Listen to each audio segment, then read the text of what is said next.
Assalamualaikum warahmatullahi wabarakatuh. Selamat sore dan salam sejahtera untuk kita semua. Selamat datang di Spirit Show.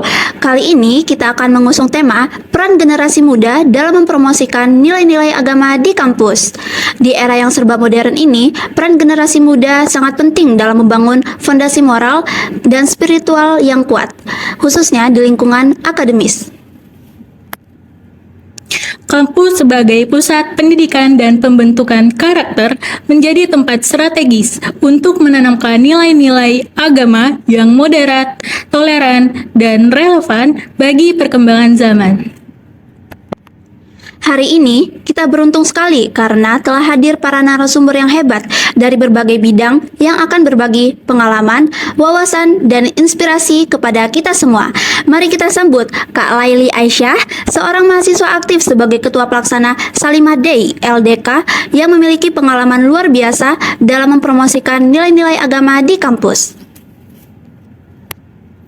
Yang kedua, Ibu Rahma, seorang ustazah yang dikenal sebagai pembimbing keagamaan dan penggerak dakwah kreatif untuk generasi muda. Selanjutnya, yang terhormat Bapak Firdaus yang akan berbagi tentang kebijakan dan inisiatif Kementerian Agama dalam mendukung pembinaan spiritual di kalangan mahasiswa. Dan terakhir, Ketua MUI Ibu Nia yang akan memberikan pandangan tentang peran strategis generasi muda dalam menyebarkan nilai-nilai agama di lingkungan akademis.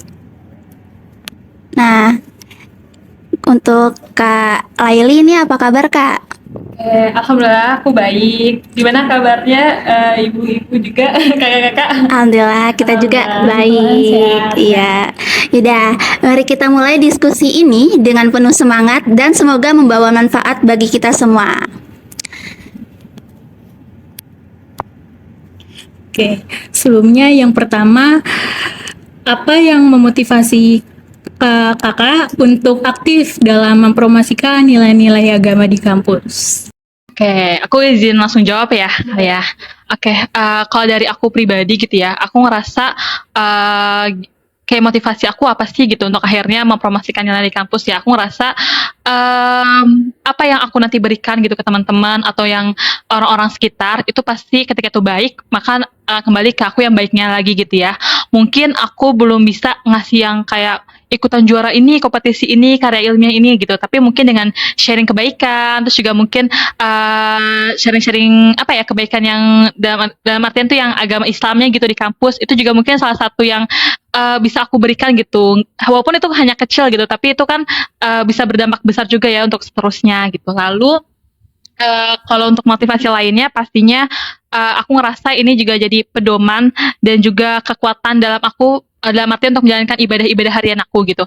Ketika kita berbagi ke orang lain, sharing ke orang lain atau menyuruh kebaikan ke orang lain, kayaknya agak kurang ya kalau kita sendiri nggak jalanin kewajiban itu atau kebaikan itu ya. Jadi ketika aku sharing gitu, misalnya kayak ajakin teman aku untuk akhirnya mungkin dalam hal kecil apa sholat duha gitu ya. Nah itu kan pasti kalau aku ngajak dia nggak mungkin dong akunya nggak ikutan. Jadi kan di situ juga menambah apa ya keislaman akunya juga gitu untuk akhirnya menjalankan ibadah tersebut. Mungkin kalau dari aku itu aja sih. Oke, baik, selanjutnya bisa di... Iya, benar sih Kak, begitu ya.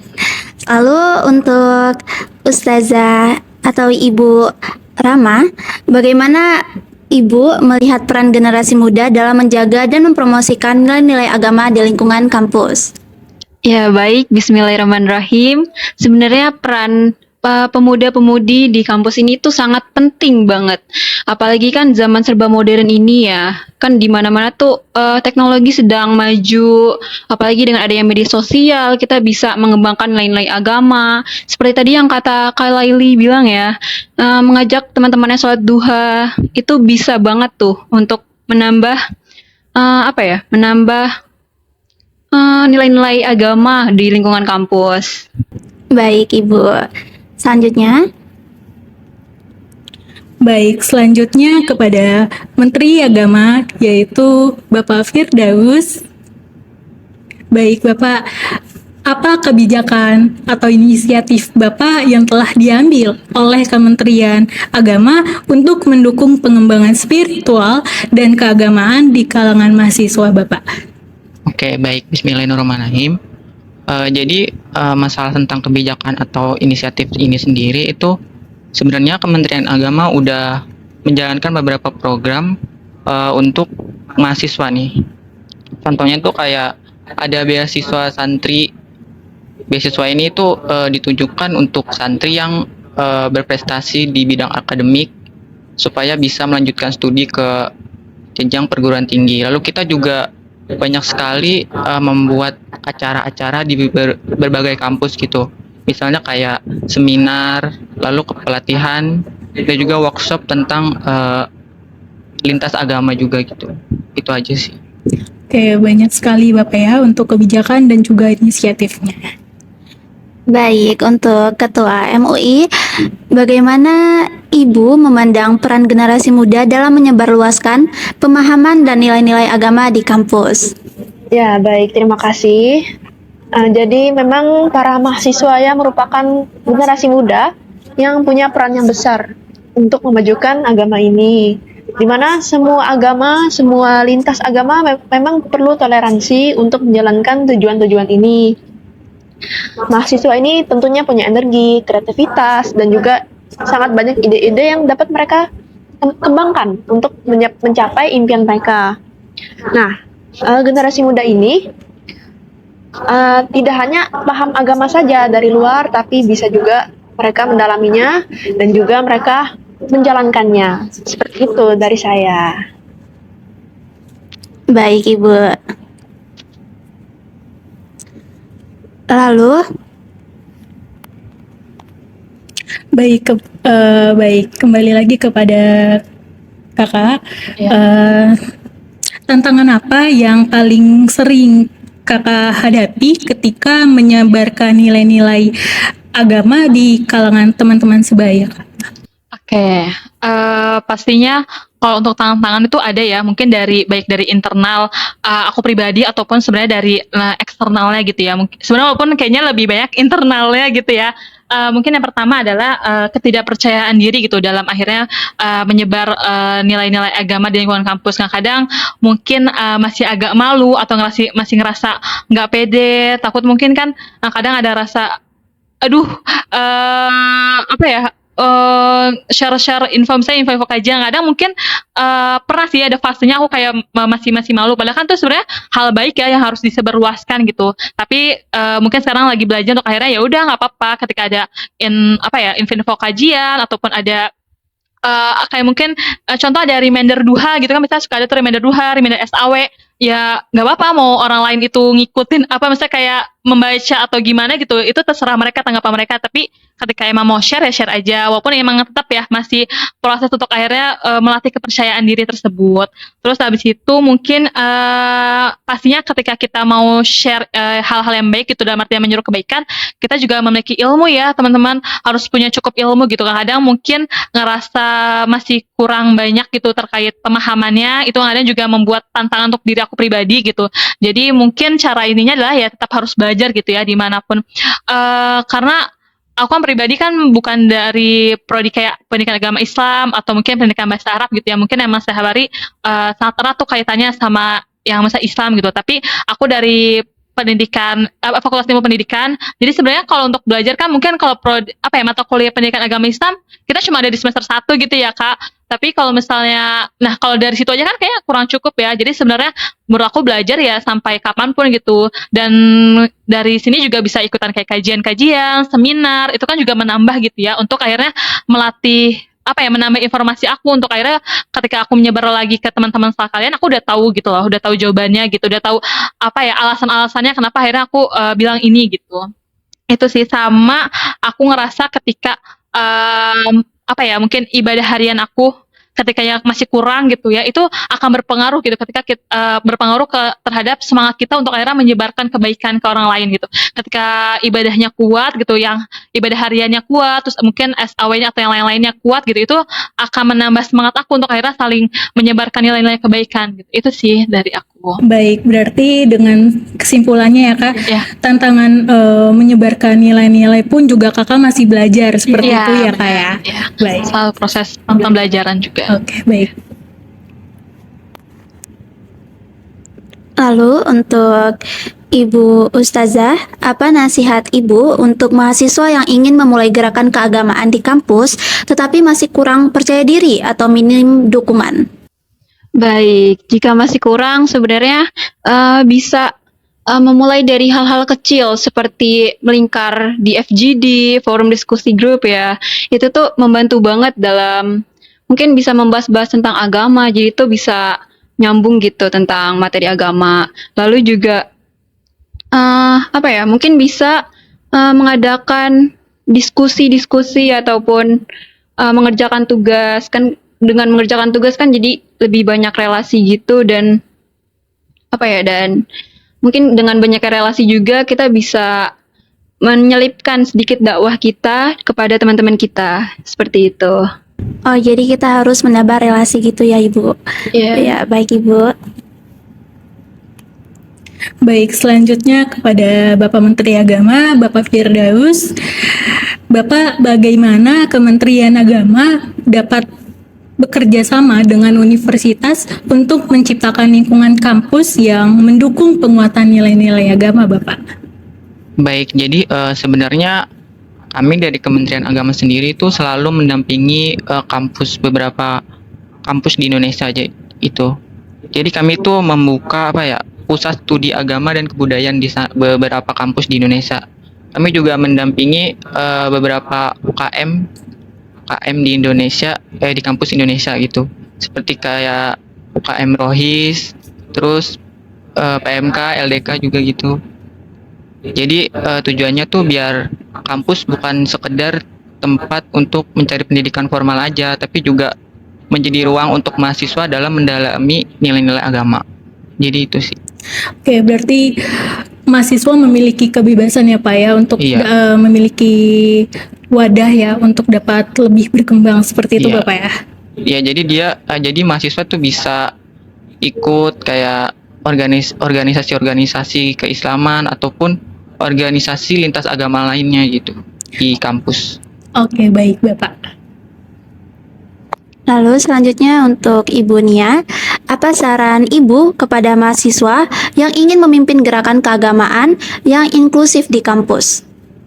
Ya, baik, terima kasih. Untuk menjalankan gerakan agama inklusif di kampus, itu saya seperti pada jawaban Ibu Ustazah dan Bapak Menteri, bahwa memang benar usaha mahasiswa ini perlu didukung ya dengan adanya fasilitas yang memadai.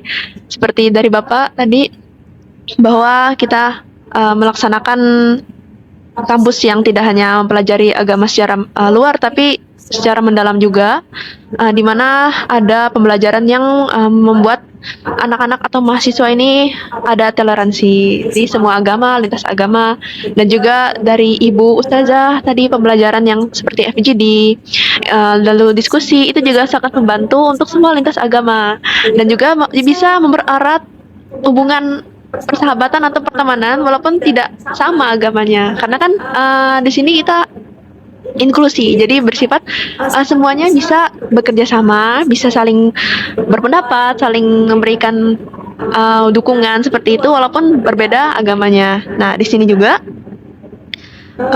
untuk mewujudkan agama yang inklusif itu bisa dilakukan dengan pendekatan yang kreatif dan relevan dengan kondisi yang ada pada saat ini. Mungkin itu dari saya. Baik, jadi pendekatan inklusif bisa diimplementasikan dengan kegiatan yang kreatif, begitu ya Ibu? Baik, kembali lagi kepada Kak Laili. Iya. Baik Kak, menurut Kakak bagaimana nih Kak peran organisasi mahasiswa dalam membantu mempromosikan nilai-nilai agama di kampus Kak? Oke, kalau peran organisasinya sendiri ya. Oke, sebenarnya mungkin karena kalau di kampus ini kan pasti organisasi yang berkaitan sama agama tuh, menurut saya ya, semua organisasi pasti bisa menyelipkan gitu ya terkait promosi nilai-nilai agama gitu, mempromosikan nilai agama. Tapi mungkin setiap organisasi pasti punya fokusnya yang berbeda. Nah, tapi kalau terkhusus untuk agama sendiri kan emang ada organisasinya ya. Mungkin kalau di tingkat kampus tuh ada LDK atau kalau misalnya KMK, KMHB gitu ya. Itu kalau di UNJ sendiri gitu ya. Nah, kalau saya sendiri kan tadi sempat mungkin ada mention terkait mungkin lembaga dakwah gitu ya. Saya emang ada terkecimpung di lembaga dakwah, terutama sekarang lagi di lembaga dakwah fakultas. Tapi kalau teman-teman tahu ada juga nih kalau di PGSD itu namanya lembaga dakwah prodinya, ada MAF PGSD. Terus di fakultasnya tuh setiap lembaga dakwah fakultasnya masing-masing fakultas pasti punya, sama di tingkat univnya tuh LDK gitu ya. Nah, menurut saya tuh pengalaman perannya tuh masing-masing pasti berbeda gitu, sesuai dengan sasarannya atau cangkupannya. Mungkin kalau di prodi gitu ya, mereka ya udah audiensnya adalah teman-teman di prodinya gitu. Ketika ada mau ada kegiatan-kegiatan ya mungkin yang lebih sasarannya ke prodi, begitupun dengan fakultas, terus juga di LDK di Univ juga cangkupannya jauh lebih luas lagi gitu ya. Mungkin dia bisa sama apa ya LDK di kampus-kampus lain gitu.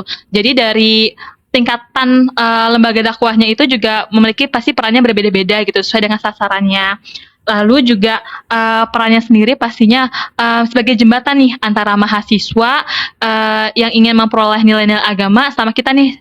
Karena kan pastinya setiap organisasi mungkin punya program-program ya. Terkhususnya mungkin kalau untuk di lembaga dakwahnya sendiri pasti punya program-program yang untuk mempromosikan nilai agama gitu ya. Mungkin adanya kajian atau kayak misalnya konten-konten di Instagram itu kan pasti insya Allah berkaitan dengan menyuruh kebaikan lah ya. Jadi sebenarnya dari situ tuh juga bisa untuk kayak sebagai peran si organisasi tersebut. Lalu juga pastinya juga promosi-promosi nilai-nilai agamanya juga akan sangat kental ketika sedang program itu berlangsung. Dan itu biasanya nanti juga akan dipromosikan biasanya lewat Instagram atau media sosialnya masing-masing dari lembaga dakwah. Jadi menurut saya sih perannya sangat besar gitu ya untuk di dunia kampus dan di kalangan mahasiswa juga gitu.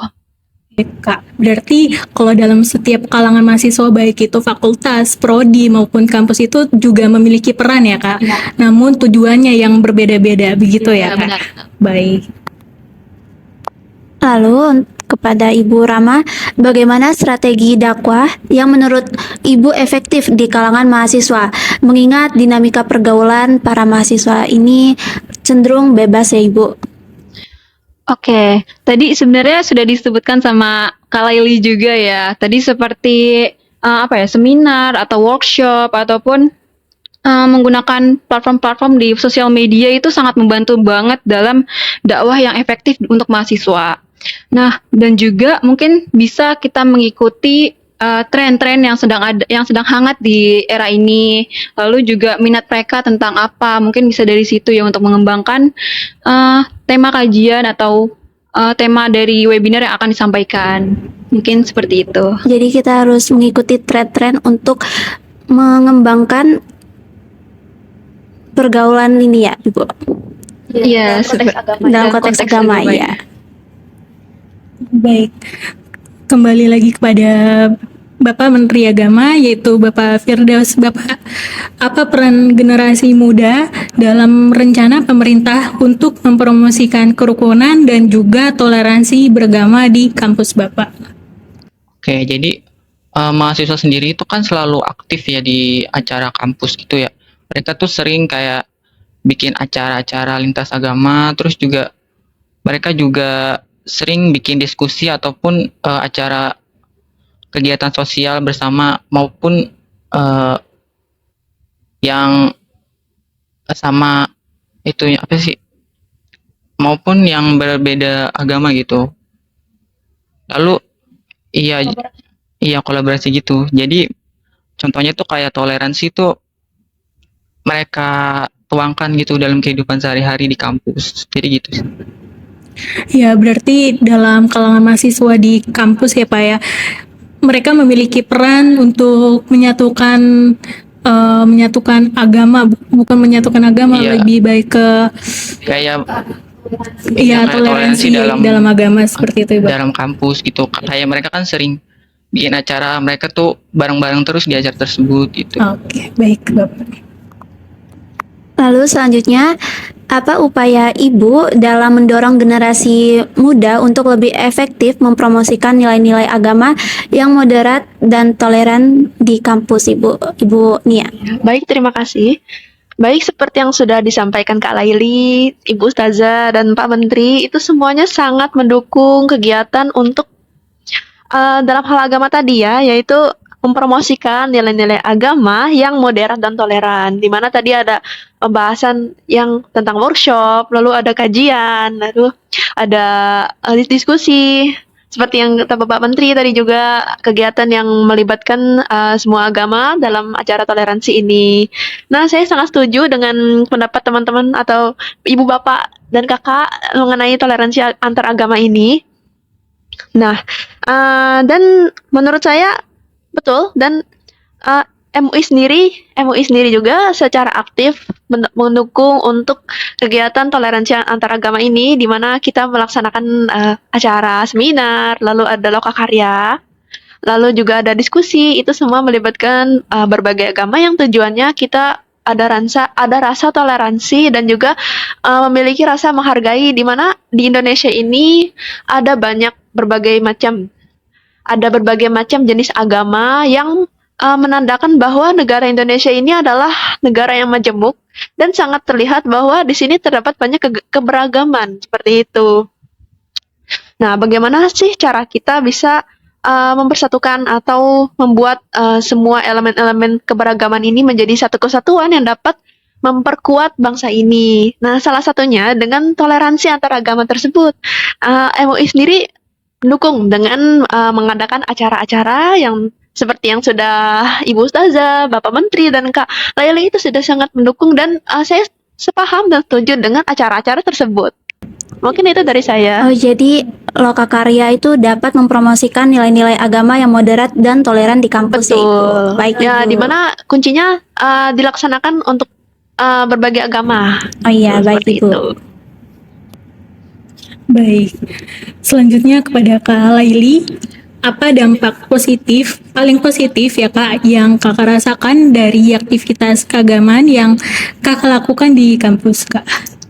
Oke, adanya dampak positif yang mungkin aku rasakan ya, pastinya menambah ya Kak, masa kayak ingin tahuan juga, terus juga mungkin rasa semangat untuk akhirnya terus menambah kebaikan gitu dalam proses tadi ya, promosi nilai-nilai agama gitu ya. Terus juga menambah semangat aku untuk terus selalu menyeru kebaikan, berdakwah, terus juga ngerasa jadi punya lingkungannya pastinya positif ya gitu, karena kan ini insya Allah baik gitu, jadi merasa ya memiliki tambahan lingkungan baru yang baik juga gitu. Itu sih dari aku. Ya, berarti di setiap apapun aktivitas ya Kak, di setiap apapun peran juga Ya. memiliki dampak positif bagi Iya, Kakak sendiri iya ya. benar.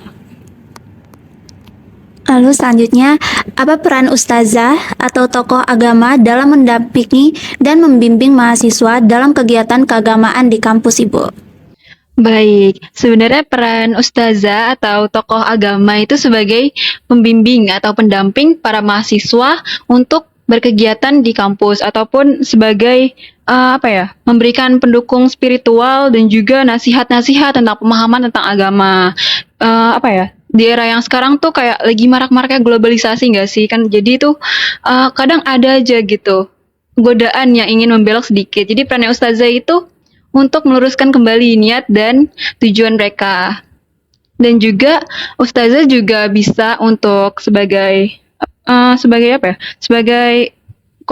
tempat konsultasi terkait isu-isu yang ada di kampus atau tentang isu-isu keagamaan yang peserta didik atau mahasiswa rasakan. Seperti itu. Jadi peran ustazah atau tokoh agama itu untuk meluruskan para mahasiswa yang dibilangnya bukan di jalan yang sesat ya, di jalan yang kurang benar gitu ya. Iya, di jalan yang kurang benar. Jadi meluruskan kembali para mahasiswanya. Baik, Ibu. Baik, selanjutnya kepada Bapak Firdaus, bagaimana Bapak melihat masa depan peran generasi muda dalam membawa perubahan positif melalui nilai-nilai agama di lingkungan akademis, Bapak? Iya, jadi Saya sangat optimis ya, generasi muda saat ini tuh kan adaptif ya terhadap perubahan zaman ya. Mereka tuh kayak bisa gitu, bisa beradaptasi dengan teknologi dengan cepat gitu. Saya optimis sih mereka bisa membuat masyarakat tuh menjadi eh, tahu gitu nilai-nilai agama. Mereka bisa mengubah masyarakat tuh supaya aware terhadap nilai-nilai agama. Jadi agama tuh nggak apa ya hilang dari zaman gitu ya. Yang mereka butuhin tuh cuman dukungan dari kita aja sih, masyarakat. Itu aja sih dari saya. Baik, berarti dalam peran generasi muda ini juga tentu memiliki perubahan ya Pak ya dalam suatu aktivitas di kampus ya Pak ya. Baik. Lalu bagaimana MUI berkolaborasi dengan universitas untuk memastikan bahwa kegiatan keagamaan di kampus mendukung nilai-nilai persatuan dan kebangsaan, Ibu? Ya, baik. MUI tentunya sangat mendukung kegiatan agama yang dilaksanakan di berbagai universitas. Karena kembali ke pembahasan tadi bahwa generasi muda ini sangat berperan penting untuk kemajuan bangsa dan juga kemajuan dalam keimanannya. Di sini MUI menjalin kemitraan kepada universitas untuk menjalankan berbagai kegiatan keagamaan seperti seminar, lalu pelatihan tentang keagamaan, dan itu semua MUI sangat mendukung kegiatan tersebut. Nah, kami sebagai MUI juga banyak memberikan masukan-masukan untuk universitas agar mengalami perubahan atau kemajuan yang lebih baik dari sebelumnya. Di sini MUI berusaha untuk memberikan arahan-arahan dan juga MUI juga selaras dengan Ustadz atau Ustazah yang dimana tadi Ustazah menyampaikan bahwa peran Ustadz atau Ustazah itu untuk menjadi pembimbing dalam kebenaran, yaitu untuk mengarahkan para mahasiswanya atau para aktivitas akademika di kampus untuk menjalankan hal atau kegiatan yang masih ada di jalur agama. Itu mungkin dari saya. Jadi Ibu berkolaborasi dengan cara seminar ya Ibu dengan universitas-universitas ya Ibu? Ya, bisa dengan cara seminar, bisa juga dengan pertemuan-pertemuan seperti itu. Iya, baik Ibu. Baik, untuk terakhir ya Kak, kata-kata penutup dari Kakak tentang peran mahasiswa seperti itu. Oke, mungkin kayak Kak, ya penutupnya ya untuk peran mahasiswa. Karena saya juga merasakan gitu ya, saya sekarang masih merasakan di lembaga dakwah, masih merasakan untuk akhirnya bisa berbagi kebaikan. Menurut saya sih, aku biar lebih dia. Menurut aku tetap terus menyuruh dalam kebaikan, ya karena insya Allah tuh apa yang kita beri juga bisa yang apa yang nanti kita akan ambil gitu, apa yang kita akan dapat gitu ya. Dan mungkin salah satu cara kita juga untuk akhirnya kita memperoleh pahala untuk berikhtiar gitu, untuk akhirnya kita selalu menyebarkan kebaikan gitu ya. Terus juga dan mungkin karena kita sekarang masih sebagai mahasiswa gitu ya, mungkin ini yang kita bisa lakukan gitu ya. Mungkin ada berada di lingkungan dakwah kampus, terus selalu menyeru kebaikan, terus juga dengan kita sebagai panitia atau program-program yang kita laksanakan gitu ya, itu kan mungkin kita nggak ada yang tahu ya apakah nanti apa yang kita lakukan ini mungkin menurut kita ini biasa aja gitu, mungkin salah satunya tadi menyebarkan konten-konten mungkin ini menurut kita oh ya udah biasa karena emang ada di grup, ada dikirim ke grup kita sebarin gitu, tapi bisa aja itu berdampak ke orang lain dan itu dampaknya besar gitu kan, kita nggak ada yang tahu ya. Jadi menurut aku ketika emang masih bisa untuk akhirnya menyeru kebaikan, kenapa enggak gitu ya, selagi kita juga masih ada di sini gitu ya. Ini juga kesempatan yang mungkin karena kita udah lulus kuliah kan nggak bakal ada lagi kesempatan ini gitu ya, dan mungkin beda lagi ranahnya, bukan di lingkungan kampus lagi. Ya berarti selagi kita masih sehat, masih bisa punya tenaga gitu ya, kenapa tidak untuk melakukan kebaikan seperti itu ya. Baik, kita sudah di penghujung acara. Jadi untuk penutup pada hari ini, semoga diskusi kita hari ini membawa inspirasi baru bagi para mahasiswa, pendidik, dan semua pihak yang terlibat dalam menciptakan lingkungan kampus yang harmonis, religius, dan toleran. Mari kita jadikan kampus sebagai ruang yang tidak hanya mendidik otak, tetapi juga mendidik hati dan karakter. Terima kasih untuk para narasumber. Sampai jumpa. Wassalamualaikum warahmatullahi wabarakatuh.